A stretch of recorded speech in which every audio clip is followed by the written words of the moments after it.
Vi handler igennem sproget.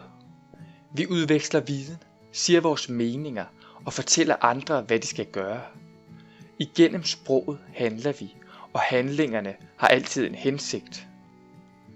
Bilen er sort. Der går 60 sekunder på et minut. Dette er informerende sproghandlinger. Vi ser dem ofte i aviser, hvor modtageren informeres og oplyses, ofte med den hensigt at give modtageren viden og gøre ham klogere på et bestemt område. Når vi siger vores meninger, politik er kedeligt, og udtrykker vores følelser, ja så glad, fremstiller vi os selv. Dette kaldes for den selvfremstillende sproghandling. Vi kan være kede, glade og vrede.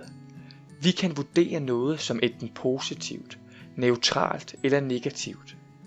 Det handler ofte om at vække empati og tale til modtagerens følelser. I den regulerende sproghandling forsøger man at ændre modtagerens adfærd eller handlinger. Tag dog sko på. Stop med at slå.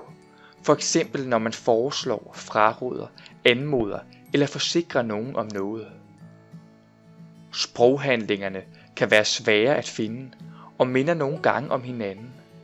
Det er fordi, at de både kan være direkte og indirekte, alt afhængig af konteksten. Hvis datteren siger til moren, ræk mig lige vandet, er det en regulerende sproghandling, der er direkte, og der er ingen tvivl om, at datteren vil have vandet. Siger datteren derimod, jeg er tørstig, virker det som en informerende sproghandling, der blot oplyser om datterens tørst. Men indirekte kan det forstås som en regulerende sproghandling, og at datteren ønsker, at moren rækker hende vandet.